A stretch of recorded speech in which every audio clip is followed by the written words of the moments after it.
हाँ जी, साडा next chapter है फस्ट एड। फस्ट एड में पंजाबी दे विच असीं कहने हैं मुढ़ली सहायता। अज असीं इस चैप्टर दे विच देखांगे कि मुढ़ली सहायता जिहड़ी ये शुरू कदों हुई, इहदा इतिहास की है, थोड़ा बहुत जिन्ना सानूं मिलिया है ना, तो उस तो बाद ये किहड़ियां चीज़ां ने जिहड़ियां यूज़ कीतियां जांदियां ने फस्ट एड दे विच। फस्ट एडर कौन हुंदा है, टर्म्स ने जिहड़ियां कदों कॉइन कीतियां गईयां, तो प्लस एक टर्म जिहड़ी तो असीं स्टार्ट करांगे वो हैगी है लोकल एनस्थीसिया, जिन्हों दो टाइप के डिवाइड किया जाता है, general anaesthesia and local anaesthesia. तो एक बंदा सीगा विलियम टी जी मॉर्गन, वो बंदा जिन्हें कि असी जिन्हों असीं सुन्न करना कहने हैं, जिहड़े ने उस मैडिसन की कार्ड कड्ढी जिहदे नाल असीं जदों भी अज कोई भी ऑपरेट करते हैं, चाहे वो सर्जरीन करना हो जां साडी बॉडी का कोई भी मेजर ऑपरेट करना हो, तो जिहड़ी मैडिसन यूज़ करके असीं साडे शरीर नूं सुन्न करते हैं, तो उहनूं असीं की कहने हैं एनस्थीसिया। एनस्थीसिया दो तरह का हुंदा, एक लोकल तो एक जनरल। लोकल का मतलब हुंदा कि जिहड़े अंग का असीं छोटा मोटा ऑपरेट करना, असीं लोकल उस नूं कल्ले नूं सुन्न कर लेंदे हां। पर हुण असीं वापस इस वर्ड ते आउणे आ फस्ट एड ते।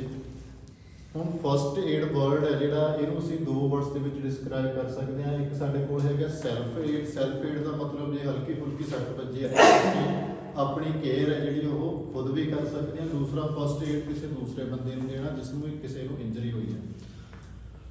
हुण जेकर असीं पुराने युग दे विच जांदे हां, जदों असीं ने हाले किसी दवाई की खोज नहीं की, जदों असीं ने किसी हस्पताल की खोज नहीं की, साडे कोले किसी तरह की मैडिसन नहीं, जदों इंसान है जिहड़ा वो जंगलों के विच रह रहा है, तो प्रॉब्लम्स बंदे नूं उदों भी आउंदियां होणगीਆਂ, सट्टां आउंदे उदों भी लगदियां होणगीਆਂ। कोई कल्ला मनुख शिकार ते निकलिया होया है ना, तो शिकार ते जाण वेले उहदे कल्ले दे सट्ट लगदी है, तो किसी ना किसी तरीके नाल वो अपने आप नूं बचा के उत्थों कढ के लैके आऊगा। तो ये दो रैफरेंस मैं दूंगा। पहला रैफरेंस एक बोरिस पोलवेई ने नावल लिखिया जिहड़ा असली इंसान की कहानी, उहदे च बंदे का जिहड़ा जहाज़ है क्रैश हो जाता है। क्रैश होने तो बाद दोनों लत्तां उहदियां जिहड़ियां ने वो काम छड्ड जांदियां ने, तो 20 दिनों तक वो रेंग रेंग के अपने नैक्सट पॉइंट से किसी पिंड दे विच पहुँचदा है। तो किसी ना किसी तरीके नाल अपने आप नूं सहायता दे के हत्थां ते चल चल के लगातार 20 दिन वो किसी पिंड दे विच पहुँचदा, जानी कि अपने आप नूं की कर रहा, वो सैल्फ एड कर रहा, किसी दूसरे बंदे नूं किसी तरह की एड नहीं दे रहा। एवें जिहड़ी हैगी है लियोनार्डो कैप्रिया की एक मूवी आई सी द रेविनेंट, जो तुसीं देखी होवे, उहदे विच भी की है, जदों उहदे सट्ट लगदी है वो पूरे का पूरा शरीर काम करनों हट जाता, जदों तक किस तरह वो सर्वाइव करता, अपने आप को किवें जिउंदा रखना। तो एक हैगी साडे कोले सैल्फ एड। तो पुराने समयां दे विच जेकर किसी नाल दे बंदे दे सट्ट लगदी होगी, तां भी सानूं उहदी केयर करनी पैंदी होगी, तो उदों साडे कोले कोई स्पैसीफिक मैडिसन तो है नहीं सी जिहदे नाल असीं यूज़ उहदा इलाज करदे, ट्रीटमेंट करदे। तो उदों असीं ने बहुत सारे एक्सपैरीमेंट भी कीते होणगे, बहुत सारियां जिहड़ियां जड़ियां बूटियां ने उन्हां नूं भी वरतिया होगा है ना। कोई जड़ी बूटी जिहड़ी रिएक्शन करदी होगी, कोई साडे रास आ जाती होगी, तो हज़ारां सालां दे विच असीं इहो जिहियां जड़ी बूटियां की शनाख्त की जिन्हां दे नाल साडा इलाज हो सकदा सी। तो फस्ट एड की जी जरूरत है वो अज के समय नहीं सी, शुरू तो ही फस्ट एड की जरूरत रही है। तो असीं भी किते ना किते अपने घरों के फस्ट एड दिंदे रहने। कोई साडा बच्चा है, वो कई बार उन्होंने दुध पिला रहे हैं, असीं छोटे बच्चे को घरे है ना, उन्होंने हत्थ आ गया है ना, वह थोड़े टाइम लिए साह कढ़ के असीं बच्चे के पिछे ढूही के उपर पोला पोला हत्थ मारते हैं कि साह चल पवे, जां उहदे गल दे विच कुछ फस जाता तो असीं पिछे ढूही के उपर मुक्के मार के है ना उन्होंने बाहर कढ़न की कोशिश करते हैं। ये भी एक तरह की की है फस्ट एड है, यानी कि जदों फस्ट एड चीज़ की है, साडे कोले डॉक्टर अवेलेबल नहीं हैगा, तो डॉक्टर जदों अवेलेबल नहीं, तो डॉक्टर की गैर मौजूदगी दे विच असीं किसी इंसान की जिहड़ी मैडिकल कंडीशन खराब हुई है उन्होंने होर खराब होने तो असीं ने किस तरीके नाल रोकना है। डॉक्टर के पहुँचण तो पहला असीं सहायता देनी है, जिन्नी चीज़ सानूं पता है, जिहड़ियां चीज़ां बारे पता वो अपलाई करके उहदी स्थिति नूं होर खराब होने तो बचाउणा। इहनूं असीं की कहने आ फस्ट एड। इस चीज़ को असीं देखा कि एम है जो फस्ट एड का, असीं एक्चुअल दे ट्रीटमेंट नहीं कर रहे किसी भी रोगी का, की कर रहे हैं एड सहायता दे रहे हैं।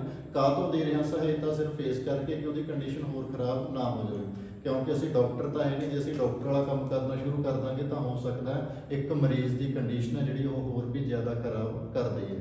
तो फस्ट एड जदों मनुख सोशलाइज होया, जदों मनुख ने कबीलियां तो रह के निकल के समाज के विच रहना शुरू किया, ईवन कि कबीलियां दे विच भी मनुख रहिंदा सी, तां फस्ट एड किसी ना किसी तरीके दे नाल दिंदा सी। ਤਾਂ ਪਰ ਜਿਹੜੇ ਸਾਨੂੰ ਡਾਕੂਮੈਂਟ ਮਿਲਦੇ ਨੇ ਹਨਾ ਕਿ ਕਿਹੜੇ ਬੰਦੇ ਨੇ ਸ਼ੁਰੂ ਕੀਤੀ, ਕਿਹੜੇ ਬੰਦੇ ਨੇ ਮਾਡਰਨ ਫਾਦਰ ਕਿਹਾ ਜਾਂਦਾ ਸੀ, ਇੱਥੇ ਲਿਖਿਆ ਵੀ ਹੋਇਆ ਫਰੈਡਰਿਕ ਐਸ ਮਾਰਕ ਸੀਗਾ, ਜਰਮਨ ਦਾ ਸੀਗਾ। ਇਹ ਨਾਮ ਜ਼ਰੂਰ ਯਾਦ ਰੱਖਿਓ ਕਿ ਜਿਹੜੀ ਮਾਡਰਨ ਫਸਟ ਏਡ ਹੈ ਉਹਦਾ ਫਾਦਰ ਕਿਹਨੂੰ ਕਿਹਾ ਜਾਂਦਾ, ਜਰਮਨ ਦਾ ਬੰਦਾ ਸੀਗਾ, ਉਹਦਾ ਨਾਮ ਸੀਗਾ ਫਰਾਈਡਰਿਚ ਐਸ ਮਾਰਕ। ਇਹ ਬੰਦੇ ਨੇ ਇੱਕ ਖਾਸ ਤਰ੍ਹਾਂ ਦੀ ਬੈਂਡੇਜ ਬਣਾਈ ਸੀ, ਉਸ ਬੈਂਡੇਜ ਨੂੰ ਇਹਦੇ ਨਾਮ ਤੋਂ ਹੀ ਨਾਮ ਦਿੱਤਾ ਗਿਆ ਸੀਗਾ। ਬੈਂਡੇਜ ਦਾ ਨਾਮ ਸੀ ਐਸ ਮਾਰਕ ਬੈਂਡੇਜ। ਇਹਦੇ ਕਰਕੇ ਕਿਉਂਕਿ ਇਹਨੇ ਪਹਿਲੀ ਵਾਰ ਬੈਂਡੇਜ ਤਿਆਰ ਕੀਤੀ ਸੀਗੀ, ਤਾਂ ਇਸੇ ਕਰਕੇ ਇਹਨੂੰ ਕੀ ਕਿਹਾ ਜਾਣ ਲੱਗਿਆ, father of modern first aid. ਹੁਣ ਉਸ ਤੋਂ ਪਹਿਲਾਂ ਇਹ ਵੀ ਦੇਖ ਲਈ ਆਪਾਂ, ਹਰ ਸਾਲ ਜਿਹੜਾ ਫਸਟ ਏਡ ਦਿਵਸ ਮਨਾਇਆ ਜਾਂਦਾ ਹੈ, ਮੁੱਢਲੀ ਸਹਾਇਤਾ ਦਾ ਦਿਵਸ ਮਨਾਇਆ ਜਾਂਦਾ ਹੈ। ਤਾਂ ਇਹਦੇ ਲਈ ਕੋਈ ਖਾਸ ਤਰੀਕ ਨਹੀਂ ਰੱਖੀ ਹੋਈ, ਪਰ ਇੱਕ ਦਿਨ ਆਬਜ਼ਰਵ ਕੀਤਾ ਹੋਇਆ ਹੈ, ਸੈਕਿੰਡ ਸੈਟਰਡੇ ਆਫ ਸਤੰਬਰ। ਹਰੇਕ ਸਾਲ ਸਤੰਬਰ ਦੇ ਦੂਜੇ ਸ਼ਨੀਵਾਰ ਨੂੰ ਕਿਹੜਾ ਦਿਨ ਮਨਾਇਆ ਜਾਂਦਾ ਹੈ, ਮੁੱਢਲੀ ਸਹਾਇਤਾ ਦਿਨ, ਵਰਲਡ ਫਸਟ ਏਡ ਡੇ ਮਨਾਇਆ ਜਾਂਦਾ ਹੈ। ਤਾਂ ਉਸ ਤੋਂ ਬਾਅਦ ਹੁਣ ਜਿਵੇਂ ਆਪਾਂ ਨੇ ਗੱਲ ਕੀਤੀ ਹੈ ਕਿ ਮੁੱਢਲੀ ਸਹਾਇਤਾ ਦਾ ਬੰਦਾ ਪਤਾ ਨਹੀਂ ਕਦੋਂ ਦਿੰਦਾ ਰਿਹਾ ਹੈ ਨਾ। ਤਾਂ ਜਿਵੇਂ ਰਮਾਇਣ ਦੇ ਵਿੱਚ ਅਸੀਂ ਦੇਖਦੇ ਹਾਂ ਕਿ ਜਦੋਂ ਉਹਨੂੰ ਲਕਸ਼ਮਣ ਆਪਣੇ ਦੇ ਸੱਟ ਲੱਗਦੀ ਹੈ ਤਾਂ ਹਨੂਮਾਨ ਹੈ ਜਿਹੜਾ ਉਹ ਕੀ ਹੈ, ਪੂਰੀ ਕਹਿੰਦੇ ਪਹਾੜੀ ਚੱਕ ਕੇ ਲੈ ਕੇ ਆਉਂਦਾ, ਤਾਂ ਉਹ ਵੀ ਇੱਕ ਤਰ੍ਹਾਂ ਦੀ ਕੀ ਸੀਗੀ, ਫਸਟ ਏਡ। ਜਾਣੀ ਕਿ ਕੰਡੀਸ਼ਨ ਨੂੰ ਅਸੀਂ ਨੇ ਖਰਾਬ ਹੋਣ ਤੋਂ ਬਚਾਉਣਾ ਸੀਗਾ। ਤਾਂ ਇਹ ਤਾਂ ਚੱਲਦਾ ਸਟਾਰਟਿੰਗ ਤੋਂ ਹੀ ਰਹੀ ਹੈ, ਪਰ ਸਾਡੇ ਕੋਲ ਜਿਹੜੇ ਡਾਕੂਮੈਂਟਸ ਆਉਂਦੇ ਨੇ, ਜਿਹੜਾ ਰਿਕਾਰਡ ਸਾਡੇ ਕੋਲ ਆਉਂਦਾ ਉਹ ਕੀ ਕਹਿੰਦਾ ਹੈ ਕਿ ਪਹਿਲੀ ਵਾਰੀ ਜਿਹੜਾ ਇਹ ਵਰਡ ਸੀਗਾ ਉਹ ਪਹਿਲਾਂ ਤਾਂ ਸੈਂਟ ਜੌਨ ਐਂਬੂਲੈਂਸ ਹੈ ਜਿਹੜੀ, ਇਹ ਕਦੋਂ ਸਟਾਰਟ ਹੋਈ, ਇਹ ਹੋਈ 1877 ਦੇ ਵਿੱਚ। ਇਹਨਾਂ ਦਾ ਮੁੱਖ ਕੰਮ ਕੀ ਸੀਗਾ, ਲੋਕਾਂ ਦੀ ਸਹਾਇਤਾ ਕਰਨਾ। ਹੁਣ ਪਰ ਅਸੀਂ ਸਿਰਫ ਤੇ ਸਿਰਫ ਇਸ ਵਰਡ ਦੇ ਨਾਲ ਰਿਲੇਟ ਕਰਨਾ ਹੈ ਕਿ ਇਹ ਸ਼ਬਦ ਐਕਚੁਅਲ ਦੇ ਵਿੱਚ ਕਦੋਂ ਵਰਤਿਆ ਗਿਆ। ਤਾਂ ਜਿਹੜਾ ਇਹ ਸ਼ਬਦ ਸੀ ਪਹਿਲੀ ਵਾਰੀ ਕਦੋਂ ਵਰਤਿਆ ਗਿਆ, 1878 ਦੇ ਵਿੱਚ। ਪਰ ਇੱਥੇ ਵੀ ਦੇਖਣ ਯੋਗ ਹੈ ਕਿ ਫਸਟ ਏਡ ਆ ਜਿਹੜਾ ਉਹ ਇਕੱਠਾ ਨਹੀਂ ਯੂਜ਼ ਕੀਤਾ ਗਿਆ, ਇੱਥੇ ਫਸਟ ਏਡ ਇਕੱਠਾ ਨਹੀਂ ਯੂਜ਼ ਕੀਤਾ ਗਿਆ। ਇੱਥੇ ਦਾ ਨਾਮ ਕੀ ਸੀ, first treatment and national aid. ਤਾਂ ਇੱਥੇ ਫਸਟ ਵਰਡ ਵੀ ਹੈਗਾ, ਏਡ ਵਰਡ ਵੀ ਹੈਗਾ, ਪਰ ਉਹਨਾਂ ਨੂੰ ਇਕੱਠੇ ਨਹੀਂ ਯੂਜ਼ ਕੀਤਾ ਗਿਆ, ਇਹਨੂੰ ਅੱਡ ਯੂਜ਼ ਕੀਤਾ ਗਿਆ ਸੀ, first treatment and national aid. ਫਿਰ 1879 ਦੇ ਵਿੱਚ ਇਹ ਵਰਡ ਹੈ ਜਿਹੜਾ ਪਹਿਲੀ ਵਾਰੀ ਯੂਜ਼ ਕੀਤਾ ਗਿਆ। ਯੂਜ਼ ਇਹਨਾਂ ਨੇ ਕੀਤਾ ਸੀਗਾ ਸੈਂਟ ਜੌਨ ਐਂਬੂਲੈਂਸ ਨੇ। ਤਾਂ ਉਸ ਤੋਂ ਬਾਅਦ ਇਹਨਾਂ ਦਾ ਸਿੰਬਲ ਵੀ ਹੈ ਇੱਕ, ਜੇਕਰ ਅਸੀਂ ਦੇਖਿਆ ਹੋਵੇ ਕਦੇ ਗੌਰ ਨਾਲ, ਤਾਂ ਜਿੱਥੇ ਵੀ ਕਿਤੇ ਮੈਡੀਕਲ ਕੈਂਪ ਲੱਗਦੇ ਨੇ ਤਾਂ ਉਹ ਮੈਡੀਕਲ ਕੈਂਪਾਂ ਦੇ ਉੱਪਰ ਇੱਕ ਪਲੱਸ ਦਾ ਨਿਸ਼ਾਨ ਬਣਿਆ ਹੁੰਦਾ। ਤਾਂ ਹੁਣ ਇੱਥੇ ਯਾਦ ਰੱਖਣ ਵਾਲੀ ਇਹ ਗੱਲ ਹੈ ਕਿ ਜਿਹੜੀ ਰੈੱਡ ਕਰਾਸ ਸੁਸਾਇਟੀ ਹੈ ਤੇ ਜਿਹੜੀ ਫਸਟ ਏਡ ਹੈ, ਇਹਨਾਂ ਦਾ ਸਿੰਬਲ ਆਲਮੋਸਟ ਜਿਹੜਾ ਸੇਮ ਹੈ, ਪਰ ਇਹਨਾਂ ਦੇ ਵਿੱਚ ਇੱਕ ਡਿਫਰੈਂਸ ਹੈ। ਜਿਹੜਾ ਤਾਂ ਫਸਟ ਏਡ ਵਾਲਾ ਹੈ ਉਹਦੇ 'ਚ ਜਿਹੜਾ ਪਿੱਛੇ ਬੈਕਗਰਾਊਂਡ ਦਾ ਕਲਰ ਹੁੰਦਾ ਉਹ ਕਿਹੜਾ ਹੁੰਦਾ, ਗ੍ਰੀਨ। ਤੇ ਜਿਹੜੀ ਸਾਡੀ ਰੈੱਡ ਕਰਾਸ ਸੁਸਾਇਟੀ ਹੈ, ਰੈੱਡ ਨਾਮ ਤੋਂ ਹੀ ਪਤਾ ਚੱਲ ਰਿਹਾ, ਤਾਂ ਉਹਨਾਂ ਦੇ ਵਿੱਚ ਵੀ ਹੈਗਾ ਕਰਾਸ ਹੀ ਹੈ, ਪਰ ਬੈਕਗਰਾਊਂਡ ਦਾ ਕਲਰ ਕਿਹੜਾ ਉਹਨਾਂ ਦੇ ਵਿੱਚ, ਰੈੱਡ। ਤਾਂ ਜੇਕਰ ਸਾਨੂੰ ਇਹ ਸਵਾਲ ਪੁੱਛਿਆ ਜਾਂਦਾ ਕਿ ਇਹਨਾਂ ਦਾ ਸਿੰਬਲ ਕੀ ਹੈ, ਤਾਂ ਹੈਗਾ ਕਰਾਸ ਹੀ ਹੈ, ਪਰ ਜਿਹੜਾ ਬੈਕਗਰਾਊਂਡ ਦਾ ਕਲਰ ਹੈ ਉਹ ਕਿਹੜਾ, ਗ੍ਰੀਨ, ਫਸਟ ਏਡ। ਉਸ ਤੋਂ ਬਾਅਦ ਆਪਣੀ ਕਿਤਾਬ ਦੇ ਵਿੱਚ ਵੀ ਦਿੱਤਾ ਹੋਇਆ ਇਹ ਕਿ ਜਿਹੜਾ ਫਸਟ ਏਡਰ ਵਰਡ ਹੈ, ਮੁੱਢਲਾ ਸਹਾਇਕ, ਇਹ ਵਰਡ ਕਦੋਂ ਯੂਜ਼ ਕੀਤਾ ਗਿਆ, ਪਹਿਲੀ ਵਾਰੀ 1894 ਦੇ ਵਿੱਚ ਆਪਣੀ ਕਿਤਾਬ ਦੇ ਵਿੱਚ ਵੀ ਦਿੱਤਾ ਹੋਇਆ। Father of modern first aid ਆਪਾਂ ਨੇ ਦੇਖ ਹੀ ਲਿਆ, ਫਰਾਈਡਰਿਚ ਐਸ ਮਾਰਕ ਨੂੰ ਕਿਹਾ ਜਾਂਦਾ। ਐਸ ਮਾਰਕ ਬੈਂਡੇਜ ਇਹਨੇ ਇਨਵੈਂਟ ਕੀਤੀ ਸੀ ਤੇ ਇਹ ਬੰਦਾ ਕਿੱਥੋਂ ਦਾ ਸੀ, ਜਰਮਨ ਦਾ। ਉਸ ਤੋਂ ਬਾਅਦ ਸਭ ਤੋਂ ਪਹਿਲੇ ਜਿਹੜੀ ਕਮੇਟੀ ਨੇ ਕੰਮ ਕਰਨਾ ਸ਼ੁਰੂ ਕੀਤਾ ਸੀਗਾ ਲੋਕਾਂ ਦੀ ਸਹਾਇਤਾ ਵਾਸਤੇ, ਉਹ ਹੈਗੀ ਸੀ international committee of red cross. ਤਾਂ ਇਹ ਬਣੀ ਕਦੋਂ ਸੀਗੀ, 9 ਫੈਬ 1863 ਨੂੰ। ਇਹਨਾਂ ਦਾ ਸਿੰਬਲ ਕੀ ਹੈ, ਤਾਂ ਇਹਨਾਂ ਦੇ ਮੇਨ 3 ਸਿੰਬਲ ਨੇ ਐਟ ਪ੍ਰੈਜ਼ੈਂਟ ਟਾਈਮ। 3 ਸਿੰਬਲਾਂ ਦਾ ਮਤਲਬ ਕੀ ਹੈ, 3 ਸੁਸਾਇਟੀਆਂ ਜੁੜ ਕੇ ਕੰਮ ਕਰ ਰਹੀਆਂ ਨੇ। ਇੱਕ ਤਾਂ ਹੈ ਰੈੱਡ ਕਰਾਸ ਜਿਹਦੀ ਹੁਣੀ ਆਪਾਂ ਗੱਲ ਕਰਕੇ ਹਟੇ ਹਾਂ। ਰੈੱਡ ਕਰਾਸ ਦੇ ਵਿੱਚ ਇੱਕ ਕਰਾਸ ਹੈ ਤੇ ਉਹਦੇ ਪਿੱਛੇ ਜਿਹੜਾ ਕਲਰ ਹੈ ਉਹ ਕਿਹੜਾ, ਰੈੱਡ ਹੈ।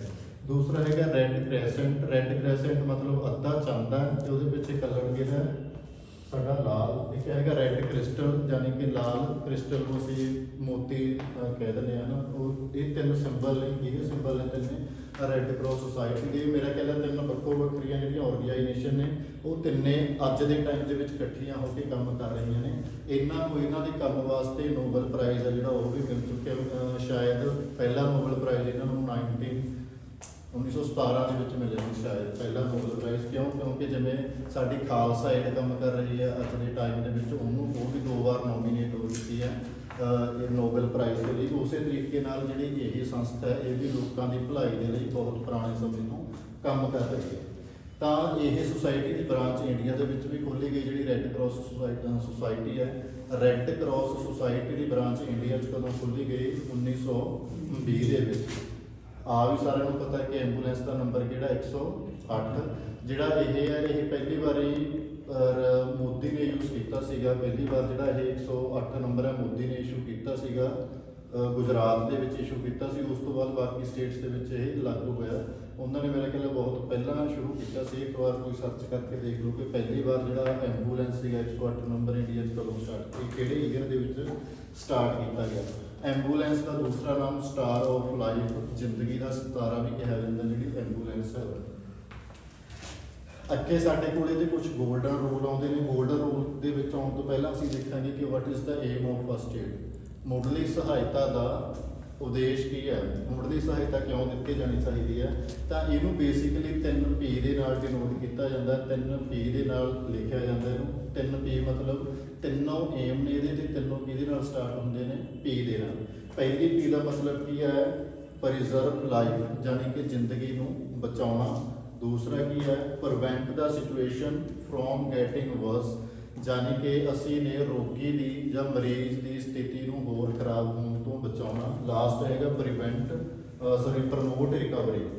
ਤੀਜਾ ਹੈਗਾ ਪ੍ਰਮੋਟ ਰਿਕਵਰੀ, ਯਾਨੀ ਕਿ ਅਸੀਂ ਉਹਦੀ ਜਿਹੜੀ ਸਿਹਤ ਹੈ, ਉਹਦੀ ਰਿਕਵਰੀ ਹੈ ਜਿਹੜੀ ਉਹਨੂੰ ਫਾਸਟ ਕਰਨਾ, ਤੇਜ਼ ਕਰਨਾ।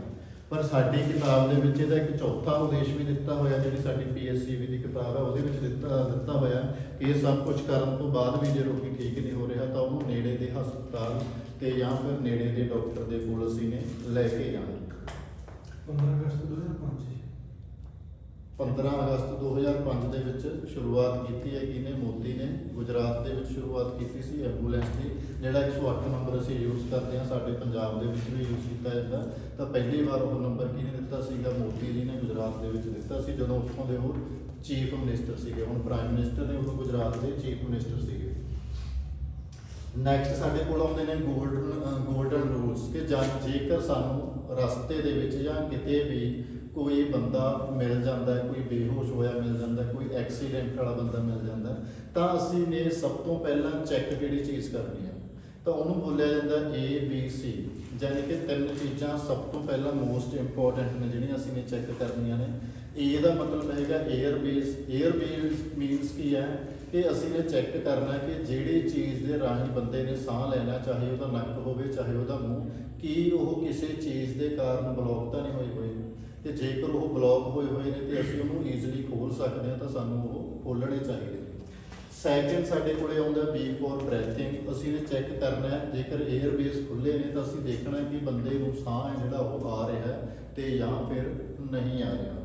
ਸਾਹ ਵੈਸੇ ਅਸੀਂ ਨਬਜ਼ ਰਾਹੀਂ ਵੀ ਚੈੱਕ ਨਬਜ਼ ਲਾਸਟ ਚੈੱਕ ਕਰਾਂਗੇ ਅਸੀਂ, C ਫॉर ਸਰਕੂਲੇਸ਼ਨ, ਪਰ ਪਹਿਲਾਂ ਅਸੀਂ ਕੀ ਚੈੱਕ ਕਰਾਂਗੇ, ਸਾਹ ਅਸੀਂ ਉਹਦੇ ਨੱਕ ਕੋਲ ਉਂਗਲ ਲਾ ਕੇ ਚੈੱਕ ਕਰ ਸਕਦੇ ਹਾਂ, ਪੇਟ ਹਲਦਾ ਦੇਖ ਸਕਦੇ ਹਾਂ। ਤੇ ਜੇ ਫਿਰ ਵੀ ਨਹੀਂ ਪਤਾ ਲੱਗ ਰਿਹਾ ਤਾਂ ਹਵਾ ਨੂੰ ਮਹਿਸੂਸ ਕਰਨ ਦੇ ਲਈ ਅਸੀਂ ਆਪਣੇ ਹੱਥ ਨੂੰ ਗਿੱਲਾ ਕਰਕੇ ਉਹਦੇ ਨੱਕ ਕੋਲ ਲਾ ਸਕਦੇ ਹਾਂ, ਤਾਂ ਗਿੱਲੇ ਹੱਥ ਦੇ ਉੱਪਰ ਜਿਹੜੀ ਹਵਾ ਆ ਉਹ ਜਲਦੀ ਮਹਿਸੂਸ ਹੁੰਦੀ ਹੈ। ਲਾਸਟ ਇਸ ਦੇ ਵਿੱਚ ਕੀ ਆ, C ਫॉर ਸਰਕੂਲੇਸ਼ਨ। ਸਰਕੂਲੇਸ਼ਨ ਦੇ ਵਿੱਚ ਅਸੀਂ ਨੇ ਦੇਖਣਾ ਕਿ ਬੰਦੇ ਦਾ ਜਿਹੜਾ ਪਲਸ ਹੈ ਜਾਂ ਹਾਰਟ ਹੈ ਉਹ ਬੀਟ ਕਰ ਰਿਹਾ ਤੇ ਜਾਂ ਫਿਰ ਨਹੀਂ ਕਰ ਰਿਹਾ। ਤਾਂ ਇਹ ਸਾਰੀਆਂ ਚੀਜ਼ਾਂ ਦੇਖਣੀਆਂ ਨੇ। ਇਸ ਤੋਂ ਬਾਅਦ ਅਸੀਂ ਨੇ ਦੇਖਣਾ ਜੇ ਇਹਨਾਂ ਦੇ ਵਿੱਚੋਂ ਜੇ ਬੰਦੇ ਨੂੰ ਸਾਹ ਨਹੀਂ ਆ ਰਿਹਾ ਜਾਂ ਸਾਨੂੰ ਲੱਗਦਾ ਉਹਦਾ ਦਿਲ ਹੈ ਜਿਹੜਾ ਨਹੀਂ ਧੜਕ ਰਿਹਾ, ਤਾਂ ਆਪਾਂ ਸਾਰਿਆਂ ਨੇ ਇੱਕ ਟਰਮ ਪੜ੍ਹੀ ਹੈ CPR, ਜਿਹਨੂੰ ਅਸੀਂ ਕਾਰਡੀਓ ਪਲਮਨਰੀ ਰਿਸਸਟੇਸ਼ਨ ਬੋਲਦੇ ਹਾਂ। ਤਾਂ ਇਹ ਟਰਮ ਦਾ ਅਸੀਂ ਨੇ ਯੂਜ਼ ਕਰਨਾ ਹੈ ਕਿ ਉਸ ਬੰਦੇ ਦੇ C ਫॉर ਕਾਰਡੀਓ ਮਤਲਬ ਦਿਲ, P ਫॉर ਪਲਮਨਰੀ ਦਾ ਮਤਲਬ ਕੀ ਹੈ, ਸਾਡੇ ਫੇਫੜੇ। ਤਾਂ ਉਹਦੇ ਦਿਲ ਤੇ ਫੇਫੜਿਆਂ ਨੂੰ ਚਲਾਉਣ ਦੀ ਕੋਸ਼ਿਸ਼ ਕਰਨੀ ਹੈ। ਜੇ ਫੇਫੜੇ ਚੱਲਣਗੇ ਤਾਂ ਸਾਹ ਚੱਲੂਗਾ, ਜੇ ਦਿਲ ਚੱਲੂਗਾ ਤਾਂ ਸਾਡੀ ਬੋਡੀ ਦਾ ਸਰਕੂਲੇਸ਼ਨ ਚੱਲੂਗਾ। ਤਾਂ ਇਹ ਤਿੰਨੇ ਚੀਜ਼ਾਂ ਅਸੀਂ ਨੇ ਚੈੱਕ ਕਰਨੀਆਂ ਨੇ। ਨੈਕਸਟ ਸਾਡੇ ਕੋਲ ਇਹਦੇ ਵਿੱਚ ਆ ਜਾਂਦੇ ਆ 3B ਵਾਲਾ ਆਪਾਂ ਲਿਖ ਲਿਆ ਸੀ ਕਿ ਨਹੀਂ, ਇਹ ਰਹਿ ਗਿਆ। ਨੈਕਸਟ ਸਾਡੇ ਕੋਲ ਆ ਗਿਆ BBB ਫਾਰਮੂਲਾ। BBB ਮਤਲਬ ਯਾਨੀ ਕਿ 3 ਬੀਆਂ ਜਾਂ B ਦੀ ਪਾਵਰ 3 ਕਹਿ ਕੇ ਬੋਲਿਆ ਜਾਂਦਾ। ਇਸ ਦੇ ਵਿੱਚ ਸੇਮ ਇੱਕ ਚੀਜ਼ ਪਹਿਲੀ ਆ ਬਰੀਥਿੰਗ। ਅਸੀਂ ਨੇ ਬੰਦੇ ਦੀ ਬਰੀਥਿੰਗ ਚੈੱਕ ਕਰਨੀ ਆ ਕਿ ਉਸ ਨੂੰ ਸਾਹ ਆ ਰਿਹਾ ਹੈ ਤੇ ਜਾਂ ਫਿਰ ਨਹੀਂ ਆ ਰਿਹਾ। ਅਗਲੀ ਚੀਜ਼ ਅਸੀਂ ਨੇ ਚੈੱਕ ਕਰਨੀ ਹੈ ਕਿ ਬੰਦੇ ਦੀ ਬਲੀਡਿੰਗ ਤਾਂ ਨਹੀਂ ਜ਼ਿਆਦਾ ਹੋ ਰਹੀ। ਜੇਕਰ ਬੰਦੇ ਦਾ ਖੂਨ ਬਹੁਤ ਜ਼ਿਆਦਾ ਵਹਿ ਰਿਹਾ ਤਾਂ ਅਸੀਂ ਬਾਕੀ ਕੰਮ ਛੱਡ ਕੇ ਸਭ ਤੋਂ ਪਹਿਲਾਂ ਉਹਦੇ ਖੂਨ ਨੂੰ ਵਹਿਣ ਤੋਂ ਰੋਕਾਂਗੇ, ਕਿਉਂਕਿ ਜੇਕਰ ਬੰਦੇ ਦਾ 40 ਤੋਂ 50% ਬਲੱਡ ਲਾਸ ਹੋ ਗਿਆ, ਉਹ ਵੈਸੇ ਉਹਦੀ ਡੈਥ ਹੋ ਸਕਦੀ ਹੈ। ਲਾਸਟ ਸਾਡੇ ਕੋਲ ਹੈਗੀਆਂ ਨੇ ਬੋਨਸ। ਉਹਦੀ ਹੱਡੀ ਦੇ ਉੱਪਰ ਕਿਸੇ ਤਰ੍ਹਾਂ ਦਾ ਕੋਈ ਫ੍ਰੈਕਚਰ ਤਾਂ ਨਹੀਂ, ਇਹ ਵੀ ਅਸੀਂ ਚੈੱਕ ਕਰਾਂਗੇ। ਸਰਕੂਲੇਸ਼ਨ ਚੈੱਕ ਕਰਨਾ ਇਸ ਲਈ ਵੀ ਜ਼ਰੂਰੀ ਹੈ ਕਿ ਜੇਕਰ ਬਲੱਡ ਸਰਕੂਲੇਸ਼ਨ ਰੁਕਦਾ ਹੈ ਤਾਂ ਸਾਡੇ ਬ੍ਰੇਨ ਨੂੰ ਆਕਸੀਜਨ ਜਾਣੀ ਬੰਦ ਹੋ ਜੂਗੀ, ਤੇ ਜੇਕਰ ਬ੍ਰੇਨ ਨੂੰ ਸਾਡੇ ਨੂੰ 5 ਤੋਂ 6 ਮਿੰਟ ਲਈ ਆਕਸੀਜਨ ਨਹੀਂ ਮਿਲਦੀ ਤਾਂ ਸਾਡੀ ਡੈਥ ਹੋ ਸਕਦੀ ਹੈ। ਸਾਡੇ ਬ੍ਰੇਨ ਸੈੱਲ ਨੇ ਜਿਹੜੇ ਉਹ ਡੈਮੇਜ ਹੋ ਜਾਣਗੇ ਜੇਕਰ ਉਹਨਾਂ ਨੂੰ 5 ਤੋਂ 6 ਮਿੰਟ ਤੱਕ ਆਕਸੀਜਨ ਨਾ ਮਿਲੇ। ਅਗਲਾ ਇਹ ਅਸੀਂ ਨੇ ਸਾਰਿਆਂ ਨੇ ਪੜ੍ਹਿਆ ਹੀ ਹੋਊਗਾ, ਰਾਈਸ ਵੀ ਪੜ੍ਹਦੇ ਹਾਂ ਅਸੀਂ ਇਹਨੂੰ, ਕਈ ਵਾਰ ਅੱਜ ਕੱਲ੍ਹ ਇਹਦੇ ਨਾਲ ਮੂਹਰੇ ਪੀ ਲਾਉਣ ਲੱਗੇ, ਪ੍ਰਾਈਸ ਵੀ ਪੜ੍ਹ ਲੈਂਦੇ ਹਾਂ, ਤੇ ਅੱਜ ਕੱਲ੍ਹ ਜਿਹੜਾ ਨਵਾਂ ਵਰਡ ਹੈ ਇਹਦੇ ਪਿੱਛੇ ਆਰ ਯੂਜ਼ ਕਰਨ ਲੱਗੇ, ਇਸੇ ਨੂੰ ਹੁਣ ਪ੍ਰਾਈਸ ਬੋਲਣ ਲੱਗੇ। ਪੀ ਅਸੀਂ ਸਾਰਿਆਂ ਨੇ ਪੜ੍ਹੀ ਹੈ, ਪੀ ਫੋਰ ਪ੍ਰੋਟੈਕਸ਼ਨ। ਸਭ ਤੋਂ ਪਹਿਲਾ ਕੰਮ ਅਸੀਂ ਨੇ ਕੀ ਕਰਨਾ ਹੈ, ਬਚਾਅ ਕਰਨਾ ਹੈ। ਅਸੀਂ ਹਾਕੀ ਖੇਡ ਰਹੇ ਹਾਂ, ਹਾਕੀ ਖੇਡਣ ਵੇਲੇ ਸਾਨੂੰ ਜਿਹੜੇ ਉਹਦੇ ਇਕਵਿਪਮੈਂਟ ਹੈਗੇ ਨੇ ਸੇਫਟੀ ਵਾਲੇ ਉਹ ਪਾ ਕੇ ਖੇਡਣਾ ਚਾਹੀਦਾ, ਤਾਂ ਹੀ ਅਸੀਂ ਕੀ ਕਰ ਸਕਦੇ ਹਾਂ, ਆਪਣੇ ਆਪ ਨੂੰ ਪ੍ਰੋਟੈਕਟ। ਤਾਂ ਸਭ ਤੋਂ ਪਹਿਲੀ ਚੀਜ਼ ਪ੍ਰੋਟੈਕਸ਼ਨ ਹੈ। ਸੈਕਿੰਡ, ਸਾਡੇ ਕੋਲ ਜੇਕਰ ਬਾਈ ਚਾਂਸ ਫਿਰ ਵੀ ਸੱਟ ਲੱਗ ਜਾਂਦੀ ਹੈ ਫਿਰ ਅਸੀਂ ਨੇ ਕੀ ਕਰਨਾ ਹੈ, ਰੈਸਟ ਕਰਨੀ ਹੈ। ਤੀਸਰਾ ਆਈ ਕੀ ਕਹਿੰਦੀ ਹੈ ਕਿ ਜੇਕਰ ਸਾਡੇ ਸੱਟ ਲੱਗ ਗਈ, ਸੌਫਟ ਟਿਸ਼ੂ ਇੰਜਰੀ ਆ ਗਈ, ਮੋਚ ਆ ਗਈ ਸਾਨੂੰ ਜਾਂ ਖਿਚਾ ਆ ਗਿਆ, ਫਿਰ ਅਸੀਂ ਨੇ ਪਹਿਲੇ 48 ਘੰਟੇ ਤੱਕ ਕੀ ਅਪਲਾਈ ਕਰਨੀ ਹੈ, ਬਰਫ ਅਪਲਾਈ ਕਰਨੀ ਹੈ, ਆਈਸ ਲਾਉਣੀ ਹੈ। ਸੀ ਫੋਰ ਕੰਪਰੈਸ਼ਨ, ਜਿਹੜੀ ਜਗ੍ਹਾ ਤੇ ਸੱਟ ਲੱਗੀ ਹੈ ਉਹਨੂੰ ਦਬਾਅ ਪਾ ਕੇ ਰੱਖਣਾ ਹੈ। ਈ ਫੋਰ ਐਲੀਵੇਸ਼ਨ, ਅਸੀਂ ਕੋਸ਼ਿਸ਼ ਕਰਨੀ ਹੈ ਕਿ ਜਿਹੜੇ ਅੰਗ ਦੇ ਉੱਪਰ ਸੱਟ ਲੱਗੀ ਹੈ ਉਸ ਅੰਗ ਨੂੰ ਹਾਰਟ ਤੋਂ, ਸਾਡੇ ਦਿਲ ਤੋਂ ਕੀ ਰੱਖਣਾ ਹੈ, ਉੱਪਰ ਰੱਖਣਾ, ਕਿਉਂਕਿ ਜਦੋਂ ਉਹ ਗ੍ਰੈਵਿਟੀ ਦੇ ਅਗੇਂਸਟ ਜਾਊਗਾ ਉੱਥੇ ਬਲੱਡ ਸਰਕੂਲੇਸ਼ਨ ਘਟੂਗਾ। ਜਦੋਂ ਬਲੱਡ ਸਰਕੂਲੇਸ਼ਨ ਘਟ ਗਿਆ ਉਸ ਥਾਂ ਤੇ ਤਾਂ ਰਿਕਵਰੀ ਹੈ ਜਿਹੜੀ ਉਹ ਆਪਣੇ ਆਪ ਤੇਜ਼ ਹੋ ਜੂਗੀ। Or for referral to doctor, ਜੇ ਇਹਨਾਂ ਸਾਰੀਆਂ ਚੀਜ਼ਾਂ ਤੋਂ ਬਾਅਦ ਵੀ ਅਸੀਂ ਨਹੀਂ ਠੀਕ ਹੋ ਰਹੇ ਤਾਂ ਅਸੀਂ ਕਿਹਦੇ ਕੋਲ ਜਾਵਾਂਗੇ, ਡਾਕਟਰ ਕੋਲ ਜਾਵਾਂਗੇ। ਨੈਕਸਟ ਸਾਡੇ ਕੋਲ ਆਉਂਦਾ ਹੈ ਟੂ ਟੈਪਸ। ਟੂ ਟੈਪਸ ਹੈ ਜਿਹੜਾ ਇਹ ਵੀ ਮਨਮੋਨਿਕ ਵਰਡ ਹੈ ਕਿ ਜਿਹੜਾ ਯੂਜ਼ ਕੀਤਾ ਜਾਂਦਾ। ਟੀ ਫੋਰ ਇਹਦੇ ਵਿੱਚ ਕੀ ਹੈ, ਸਭ ਤੋਂ ਪਹਿਲਾਂ ਟਾਕ। ਜਿਹੜਾ ਬੰਦਾ ਤੁਹਾਨੂੰ ਡਿੱਗਿਆ ਪਿਆ ਮਿਲਿਆ, ਸਭ ਤੋਂ ਪਹਿਲਾਂ ਕੋਸ਼ਿਸ਼ ਕਰੋ ਉਹਦੇ ਨਾਲ ਗੱਲਬਾਤ ਕਰਕੇ ਦੇਖੋ, ਜੇਕਰ ਉਹ ਬੋਲ ਸਕਦਾ ਤਾਂ ਸਭ ਤੋਂ ਪਹਿਲਾ ਕੰਮ ਸਾਡਾ ਕੀ ਹੈ, ਉਸ ਬੰਦੇ ਨੂੰ ਹੌਸਲਾ ਦੇਣਾ। ਸੈਕਿੰਡ ਸਾਡੇ ਕੋਲ ਉਹ ਆ ਜਾਂਦਾ ਹੈ, ਉਹ ਫੋਰ ਅਬਜ਼ਰਵ। ਅਸੀਂ ਫਿਰ ਉਹ ਦੇਖਣਾ ਜੇਕਰ ਗੱਲਬਾਤ ਕਰ ਸਕਦਾ ਹੈ ਕਿ ਅਸੀਂ ਚੈੱਕ ਕਰਾਂਗੇ ਕਿ ਉਸ ਦੇ ਬਾਕੀ ਸਰੀਰ ਦੇ ਵਿੱਚ ਤਾਂ ਨਹੀਂ ਕਿਤੇ ਕੋਈ ਪ੍ਰੋਬਲਮ ਹੈਗੀ। ਉਸ ਤੋਂ ਬਾਅਦ ਅਗੇਨ ਸਾਡੇ ਕੋਲ ਟੀ ਆ ਗਿਆ ਟੱਚ। ਮੰਨ ਲਓ ਕਿਸੇ ਦਾ ਐਕਸੀਡੈਂਟ ਹੋਇਆ, ਉਹਦੀ ਬਾਂਹ ਟੁੱਟ ਗਈ, ਅਸੀਂ ਦੇਖਣਾ ਚੈੱਕ ਕਰਕੇ ਉਸ ਅੰਗ ਨੂੰ ਪਾਰਟੀਕੂਲਰ ਨੂੰ ਟੱਚ ਕਰਕੇ ਦੇਖਾਂਗੇ ਕਿ ਉਹ ਬੰਦਾ ਸੈਂਸ ਕਰ ਸਕਦਾ ਜਾਂ ਨਹੀਂ ਕਰ ਸਕਦਾ। ਨੈਕਸਟ ਸਾਡੇ ਕੋਲ ਆ ਜਾਂਦਾ ਹੈ ਏ ਫੋਰ ਐਕਟਿਵ ਮੂਵਮੈਂਟ। ਜਿਹੜੇ ਅੰਗ ਦੇ ਵਿੱਚ ਸੱਟ ਲੱਗੀ ਆ ਉਹਦੇ ਅਸੀਂ ਦੇਖਾਂਗੇ ਕਿ ਉਹ ਅੰਗ ਉਹਨਾਂ ਦਾ ਐਕਟਿਵਲੀ ਮੂਵਮੈਂਟ ਕਰ ਸਕਦਾ ਤੇ ਜਾਂ ਫਿਰ ਨਹੀਂ। ਐਕਟਿਵ ਦਾ ਮਤਲਬ ਕਿ ਉਹ ਆਪਣੇ ਆਪ ਮੂਵਮੈਂਟ ਕਰ ਸਕਦਾ ਤੇ ਜਾਂ ਨਹੀਂ ਕਰ ਸਕਦਾ। ਫਿਰ ਆਉਂਦੀ ਹੈ ਪੈਸਿਵ ਮੂਵਮੈਂਟ। ਪੈਸਿਵ ਮੂਵਮੈਂਟ ਜੇ ਉਹ ਆਪ ਨਹੀਂ ਕਰ ਸਕਦਾ ਫਿਰ ਅਸੀਂ ਖੁਦ ਚੱਲ ਉਹਦੇ ਅੰਗ ਨੂੰ ਮੋੜ ਕੇ ਦੇਖਾਂਗੇ ਕਿ ਜੇ ਉਹ ਆਪ ਨਹੀਂ ਕਰ ਸਕਦਾ ਕਿ ਜਿਹੜੇ ਉਹਦੇ ਅੰਗ ਦੀ ਮੂਵਮੈਂਟ ਹੋਣੀ ਚਾਹੀਦੀ ਹੈ ਉਹ ਹੋ ਰਹੀ ਹੈ ਕਿ ਨਹੀਂ, ਤਾਂ ਅਸੀਂ ਆਪ ਉਹਨੂੰ ਸਲੋਲੀ ਫਲੈਕਸ ਕਰਕੇ ਜਾਂ ਐਕਸਟੈਂਡ ਕਰਕੇ ਦੇਖ ਸਕਦੇ ਹਾਂ। ਲਾਸਟ ਜੇ ਇਹ ਸਾਰਾ ਕੁਝ ਠੀਕ ਹੋ ਜਾਂਦਾ ਤਾਂ ਲਾਸਟ ਤੇ ਅਸੀਂ ਦੇਖਾਂਗੇ ਜੇਕਰ ਇੱਕ ਪਲੇਅਰ ਹੈ ਉਹਨੂੰ ਸਕਿੱਲ ਵਰਕ ਕਰਵਾ ਕੇ ਦੇਖਾਂਗੇ ਜਾਂ ਸਕਿੱਲ ਟੈਸਟ ਲਵਾਂਗੇ ਲਾਸਟ ਤੇ ਅਸੀਂ ਉਹਦਾ, ਕਿ ਮੰਨ ਲਓ ਇੱਕ ਫੁੱਟਬਾਲਰ ਹੈ ਉਹਦਾ ਜਿਹੜੀ ਹੈ ਗੋਡੇ ਦੇ ਉੱਪਰ ਸੱਟ ਲੱਗਦੀ ਹੈ ਤਾਂ ਜਦੋਂ ਉਹ ਰਿਕਵਰ ਹੋ ਗਿਆ ਫਿਰ ਉਹਦਾ ਅਸੀਂ ਇੱਕ ਟੈਸਟ ਲਵਾਂਗੇ ਕਿ ਇਹ ਖੇਡਣ ਦੇ ਲਈ ਪੂਰਾ ਜਿੰਨਾ ਪਹਿਲਾਂ ਕੈਪੇਬਲ ਹੈਗਾ ਸੀ ਹੁਣ ਵੀ ਉਹਨਾਂ ਕੈਪੇਬਲ ਹੈਗਾ ਕਿ ਨਹੀਂ। ਜੇ ਸਾਨੂੰ ਕਿਤੇ ਘਾਟ ਬਾਅਦ ਲੱਗੂਗੀ ਤਾਂ ਅਸੀਂ ਉਹਨੂੰ ਰੀਹੈਬਿਲਿਟੇਸ਼ਨ ਦੇਵਾਂਗੇ ਤੇ ਜਾਂ ਫਿਰ ਥੈਰੇਪਿਕ ਐਕਸਰਸਾਈਜ਼ ਜਿਹੜੀਆਂ ਉਹ ਦੇਵਾਂਗੇ। ਅੱਗੇ ਸਾਡੇ ਕੋਲ ਹੈਗਾ DRSABCD। ਡੀ ਫॉर ਡੇਂਜਰ, ਸਭ ਤੋਂ ਪਹਿਲਾਂ ਚੈੱਕ ਕਰਨਾ ਤੁਸੀਂ ਨੇ ਕਿਸੇ ਵੀ ਸਿਚੁਏਸ਼ਨ ਦੇ ਵਿੱਚ ਜਾਂਦੇ ਹੋ ਖਤਰਾ ਹੈ ਕਿ ਨਹੀਂ ਹੈਗਾ। ਆਰ ਫॉर ਰਿਸਪੌਂਸ, ਜੇਕਰ ਕਿਸੇ ਬਾਈ ਚਾਂਸ ਨੂੰ ਮਰੀਜ਼ ਮਿਲਦਾ ਹੈ ਨਾ ਉਹਦਾ ਰਿਸਪੌਂਸ ਚੈੱਕ ਕਰਨਾ ਕਿ ਉਹ ਰਿਸਪੌਂਡ ਕਰ ਰਿਹਾ ਜਾਂ ਨਹੀਂ ਕਰ ਰਿਹਾ। As for send to doctor, refer to doctor ਆਪਾਂ ਪਹਿਲਾਂ ਹੀ ਪੜ੍ਹ ਚੁੱਕੇ ਹਾਂ। ABC ਪਹਿਲਾਂ ਵਾਲਾ ਆ ਗਿਆ। A ਫॉर ਇੱਥੇ ਉਹੀ ਹੈ ਪਹਿਲਾਂ ਵਾਲਾ ਏਅਰਵੇਜ਼ ਚੈੱਕ ਕਰਨਾ ਹੈ। B ਫॉर ਉਹੀ ਬ੍ਰੀਥਿੰਗ ਚੈੱਕ ਕਰਨੀ ਹੈ। C ਇੱਥੇ ਚੇਂਜ ਹੋ ਗਿਆ, ਇੱਥੇ ਅਸੀਂ C ਫॉर ਕੀ ਹੈ, ਇੱਥੇ ਟ੍ਰੀਟਮੈਂਟ ਦੇਣਾ ਉਹਨੂੰ CPR ਦਾ। ਜੇਕਰ ਸਾਨੂੰ ਲੱਗਦਾ ਕਿ ਉਹਨੂੰ ਸਾਹ ਨਹੀਂ ਆ ਰਿਹਾ ਤਾਂ ਉਹਨੂੰ CPR ਦੇਣਾ। ਤਾਂ CPR ਦੇਣ ਵੇਲੇ ਵੀ ਅਸੀਂ ਚੈੱਕ ਕਰਨਾ ਵੀ ਜੇਕਰ ਉਹਦੇ ਨੱਕ ਦੇ ਵਿੱਚੋਂ ਬਲੱਡ ਆ ਰਿਹਾ ਹੈ, ਮੂੰਹ ਦੇ ਵਿੱਚੋਂ ਬਲੱਡ ਆ ਰਿਹਾ ਹੈ ਨਾ, ਤਾਂ ਅਸੀਂ ਉਹਨੂੰ CPR ਨਹੀਂ ਦੇਵਾਂਗੇ। ਤੇ ਜੇਕਰ ਕਿਸੇ ਬੰਦੇ ਨੇ ਕੋਈ ਆਪਣੀ ਜ਼ਹਿਰੀਲੀ ਚੀਜ਼ ਉਗਲੀ ਹੈ ਤੇ ਜਾਂ ਫਿਰ ਉਹਦੇ ਮੂੰਹ ਦੇ ਵਿੱਚੋਂ ਝੱਗ ਵਗੈਰਾ ਨਿਕਲ ਰਹੀ ਹੈ ਤਾਂ ਵੀ ਅਸੀਂ ਉਹਨੂੰ CPR ਨਹੀਂ ਦੇਵਾਂਗੇ, ਕਿਉਂਕਿ ਅਸੀਂ ਕੀ ਕਰਨਾ ਫਿਰ ਮਾਊਥ ਨਹੀਂ ਉਹਦੇ ਨਾਲ ਮਾਊਥ ਨਹੀਂ ਯੂਜ਼ ਕਰ ਸਕਦੇ ਹੈ ਨਾ, ਮਾਊਥ ਡਾਇਰੈਕਟਲੀ ਨਹੀਂ ਲਾ ਸਕਦੇ, ਤਾਂ ਉਹਦੇ ਨਾਲ ਸਾਨੂੰ ਵੀ ਖਤਰਾ ਹੋ ਸਕਦਾ ਜੇ ਅਸੀਂ ਉਹਨੂੰ ਆਰਟੀਫਿਸ਼ੀਅਲ ਬ੍ਰੇਥ ਹੈ ਜਿਹੜਾ ਸਾਹ ਦੇਵਾਂਗੇ। ਤਾਂ ਇਹ ਵੀ ਅਸੀਂ ਨੇ ਧਿਆਨ ਰੱਖਣਾ ਕਿ ਕਦੋਂ ਅਸੀਂ ਨੇ ਬਨਾਵਟੀ ਸਾਹ ਦੇਣਾ ਤੇ ਕਦੋਂ ਅਸੀਂ ਨੇ ਬਨਾਵਟੀ ਸਾਹ ਨਹੀਂ ਦੇਣਾ। ਲਾਸਟ ਸਾਡੇ ਕੋਲ ਹੈਗਾ ਡੀਫਾਈਬਰਿਲੇਸ਼ਨ। ਇਹ ਹੁੰਦਾ ਹੈ ਕਿ ਸਾਡਾ ਜੇਕਰ ਦਿਲ ਖੜ ਜਾਂਦਾ ਤਾਂ ਉਹਨੂੰ ਇਲੈਕਟ੍ਰੀਕਲ ਸ਼ੌਕ ਦੇ ਨਾਲ ਦੁਬਾਰਾ ਸਟਾਰਟ ਕੀਤਾ ਜਾਂਦਾ। ਇਹ ਕੀ ਹੁੰਦਾ ਹੈ, ਡੀਫਾਈਬਰਿਲੇਸ਼ਨ ਕੀ ਹੁੰਦਾ ਹੈ ਕਿ ਜਦੋਂ ਸਾਡਾ ਹਾਰਟ ਕੰਮ ਕਰਨਾ ਬੰਦ ਕਰ ਦਿੰਦਾ, ਤਾਂ ਅਸੀਂ ਕਈ ਵਾਰ ਦੇਖਿਆ ਹੋਊਗਾ ਫਿਲਮਾਂ ਦੇ ਵਿੱਚ ਕਿ ਉਹ ਪ੍ਰੈਸ ਜਦੋਂ ਬੰਦਾ ਕੰਮ ਕਰਨੋਂ ਹਟ ਜਾਂਦਾ ਤਾਂ ਉਹ ਗਰਮ ਪ੍ਰੈਸਾਂ ਚੱਕ ਕੇ ਉਹਦੇ ਲਾਉਂਦੇ ਨੇ ਤਾਂ ਕਿ ਉਹਦਾ ਹਾਰਟ ਹੈ ਜਿਹੜਾ ਉਹ ਦੁਬਾਰਾ ਸਟਾਰਟ ਹੋ ਸਕੇ। ਉਸ ਵਿਧੀ ਨੂੰ, ਉਸ ਮੈਥਡ ਨੂੰ ਅਸੀਂ ਕੀ ਕਹਿੰਦੇ ਹਾਂ, ਉਹਨੂੰ ਅਸੀਂ ਬੋਲਦੇ ਹਾਂ ਡੀਫਾਈਬਰਿਲੇਸ਼ਨ। ਦੋ ਚੀਜ਼ਾਂ ਸਾਡੇ ਕੋਲ ਇਸ ਦੇ ਵਿੱਚ ਹੋਰ ਆਉਂਦੀਆਂ ਨੇ। ਇੱਕ ਸਾਡੇ ਕੋਲ ਹੈਗੀ ਹੈ ਸੈਂਪਲ ਦੀ ਫੁੱਲ ਫਾਰਮ ਹੈਗੀ ਹੈ ਸਾਈਨ ਐਂਡ ਸਿੰਪਟਮ ਦੇਖਣੇ। ਉਸ ਤੋਂ ਬਾਅਦ A4 ਹੈਗੀ ਹੈ age and allergy, age and allergy ਦੇਖਣੀ, ਉਹਨੂੰ ਐਲਰਜੀ ਤਾਂ ਨਹੀਂ ਹੋਈ ਤੇ ਏਜ ਕਿੰਨੀ ਆ ਉਹਦੀ। M4 ਅਸੀਂ ਉਹਨੂੰ ਮੈਡੀਕੇਸ਼ਨ ਦੇਣੀ ਹੈ। P4 ਅਸੀਂ ਉਹਦੀ ਪਾਸਟ ਹਿਸਟਰੀ ਦੇਖਣੀ ਹੈ, ਜਦੋਂ ਵੀ ਕਿਸੇ ਬੰਦੇ ਦਾ ਤੁਸੀਂ ਟ੍ਰੀਟਮੈਂਟ ਕਰ ਰਹੇ ਹੋ ਤਾਂ ਪਾਸਟ ਹਿਸਟਰੀ ਦੇਖਣੀ ਵੀ ਜ਼ਰੂਰੀ ਹੈ। L4 ਹੈਗਾ ਲਾਸਟ ਔਰਲ ਇਨਟੇਕ, ਉਹਨੇ ਲਾਸਟ ਟਾਈਮ ਜਦੋਂ ਉਹਦੇ ਨਾਲ ਕੋਈ ਹਾਦਸਾ ਹੋਇਆ ਹੈ ਨਾ, ਜਾਂ ਕੋਈ ਉਹਨੂੰ ਕਿਸੇ ਤਰ੍ਹਾਂ ਦਾ ਅਟੈਕ ਜਾਂ ਦੌਰਾ ਪਿਆ ਹੈ, ਤਾਂ ਲਾਸਟ ਟਾਈਮ ਉਹਨੇ ਮੂੰਹ ਦੇ ਰਾਹੀਂ ਕਿਹੜੀ ਚੀਜ਼ ਖਾਧੀ ਸੀ। ਉਸ ਤੋਂ ਬਾਅਦ ਹੈਗਾ ਇਵੈਂਟ ਲੈਡ ਟੂ ਇਨਸੀਡੈਂਟ ਔਰ ਐਕਸੀਡੈਂਟ, ਉਹਦੇ ਨਾਲ ਕਿਹੜਾ ਹਾਦਸਾ ਹੋਇਆ ਜਿਹਦੇ ਕਰਕੇ ਉਹਦੀ ਜਿਹੜੀ ਵੀ ਮਾੜੀ ਹਾਲਤ ਹੈ ਉਹ ਹੋ ਗਈ, ਉਸ ਨੂੰ ਅਸੀਂ ਬੋਲਦੇ ਹਾਂ ਸੈਂਪਲ ਦੇ ਥਰੂ ਚੈੱਕ ਕਰਦੇ ਹਾਂ। ਲਾਸਟ ਸਾਡੇ ਕੋਲ ਹੈਗਾ ABCPU। ਇਹ ਜਿਹੜਾ ਮੈਥਡ ਹੈ ਇਹ ਯੂਜ਼ ਕੀਤਾ ਜਾਂਦਾ ਹੈ ਜਿਹੜੇ ਪੇਸ਼ੈਂਟ ਅਨਕੌਂਸ਼ੀਅਸ ਹੋ ਜਾਂਦੇ ਨੇ ਤੇ ਜਾਂ ਫਿਰ ਬੇਹੋਸ਼ ਹੋ ਜਾਂਦੇ ਨੇ। A ਦਾ ਮਤਲਬ ਇੱਥੇ ਹੈਗਾ ਅਲਰਟ, B ਦਾ ਮਤਲਬ ਹੈਗਾ ਵਰਬਲ ਕਮਾਂਡ, C ਦਾ ਮਤਲਬ ਕਨਫਿਊਜ਼ਨ, P ਦਾ ਮਤਲਬ ਹੈਗਾ ਪ੍ਰੈਸ਼ਰ ਐਂਡ ਪੇਨ, U ਦਾ ਮਤਲਬ ਹੈਗਾ ਅਨਰਿਸਪੌਂਸਿਵ ਟੂ ਸਟਿਮੂਲਸ। ਤਾਂ ਇਹ ਸਾਰੇ ਕੀ ਨੇ, ਮਨਮੋਨਿਕ ਵਰਡ ਨੇ। ਇਹਨਾਂ ਚੋਂ ਕਿਸੇ ਦੀ ਵੀ ਸਾਨੂੰ ਫੁੱਲ ਫਾਰਮ ਪੁੱਛੀ ਜਾ ਸਕਦੀ ਹੈ, ਜਾਂ ਇਹਨਾਂ ਦਾ ਪੂਰਾ ਨਾਮ ਦੇ ਕੇ ਇਹਨਾਂ ਚੋਂ ਕਿਸੇ ਇੱਕ ਵਰਡ ਦਾ ਮੀਨਿੰਗ ਪੁੱਛਿਆ ਜਾ ਸਕਦਾ ਹੈ। ਕਿ ਜਿਵੇਂ ਉਹਨਾਂ ਨੇ ਮੰਨ ਲਓ ਸਾਨੂੰ ABC ਕਹਤਾ, ABC ਦੇ ਵਿੱਚ ਉਹਨਾਂ ਨੇ ਸਾਨੂੰ ਨੀਚੇ ਆਪਸ਼ਨ ਦੇ ਕੇ ਪੁੱਛ ਲਿਆ ਕਿ ਇੱਥੇ C ਦਾ ਮਤਲਬ ਕੀ ਹੈ ਨਾ, ਐਵੇਂ ਕੁਐਸਚਨ 2 ਟਾਈਪਸ ਦੇ ਵਿੱਚੋਂ ਪੁੱਛੇ ਜਾ ਸਕਦੇ ਨੇ। ਪਰ ਜਿਹੜਾ ਸਾਡੀ ਕਿਤਾਬ ਦੇ ਵਿੱਚ ਵਰਤਿਆ ਹੋਇਆ ਮੈਥਡ ਹੈ ਉਹ ਜਾਂ ਤਾਂ ਹੈਗਾ ਇਹ 3P, ਪਰ ਇਹ ਸਾਡੀ ਕਿਤਾਬ ਦੇ ਵਿੱਚ ਕਿੰਨੇ ਦਿੱਤੇ ਹੋਏ ਨੇ, 4। ਸਾਡੀ ਕਿਤਾਬ ਦੇ ਵਿੱਚ 4 ਦਿੱਤੇ ਹੋਏ ਨੇ, ਵੈਸੇ ਤੁਸੀਂ ਕਿਤੇ ਵੀ ਪੜ੍ਹੋਗੇ ਤਾਂ 3P ਮਿਲਣਗੀਆਂ। ਇਹ ਇੱਕ ਸਾਡੇ ਲਈ ਹੈਗਾ ਜਿਹੜਾ ਜ਼ਰੂਰੀ ਉਹ ਹੈਗਾ ਪ੍ਰੈਸ਼ਰ, ਜਿਹੜਾ ਅਸੀਂ ਯੂਜ਼ ਕਰਨਾ ਸੌਫਟ ਟਿਸ਼ੂ ਇੰਜਰੀਜ਼ ਦੇ ਲਈ, ਖਾਸ ਕਰ ਸਪਰੇਨ ਐਂਡ ਸਟ੍ਰੇਨ ਦੇ ਲਈ ਯੂਜ਼ ਕਰਨਾ। ਇੱਕ ਹੈਗਾ ਸਾਡਾ ਇਹ ABC। ਤਾਂ ਇਹ ਤਿੰਨ ਨੇ ਜਿਹੜੇ ਇਹ ਜ਼ਿਆਦਾ ਇੰਪੋਰਟੈਂਟ ਨੇ, ਜਿਹੜੇ ਅਸੀਂ ਜ਼ਿਆਦਾ ਯਾਦ ਰੱਖਣੇ ਨੇ। ਇਹਨਾਂ ਦੇ ਵਿੱਚੋਂ ਕੋਈ ਵੀ ਇੱਕ ਅੱਖਰ ਦੇ ਕੇ ਸਾਨੂੰ ਪੁੱਛਿਆ ਜਾ ਸਕਦਾ ਕਿ ਇਹਦਾ ਮੀਨਿੰਗ ਹੈ ਜਿਹੜਾ ਉਹ ਕੀ ਹੈ। ਉਸ ਤੋਂ ਅੱਗੇ ਸਾਡੇ ਕੋਲੇ ਆਰਟੀਫਿਸ਼ੀਅਲ ਜੇਕਰ ਸਾਹ ਦੇਣਾ ਹੈ ਤਾਂ 2 ਤਰੀਕੇ ਨੇ। CPR ਆਪਾਂ ਨੇ ਆਲਰੇਡੀ ਡਿਸਕਸ ਕਰ ਹੀ ਲਿਆ। CPR ਦੀ ਫੁੱਲ ਫਾਰਮ ਕੀ ਹੈ, ਕਾਰਡੀਓ ਪਲਮਨਰੀ ਰਿਸਸਸੀਟੇਸ਼ਨ।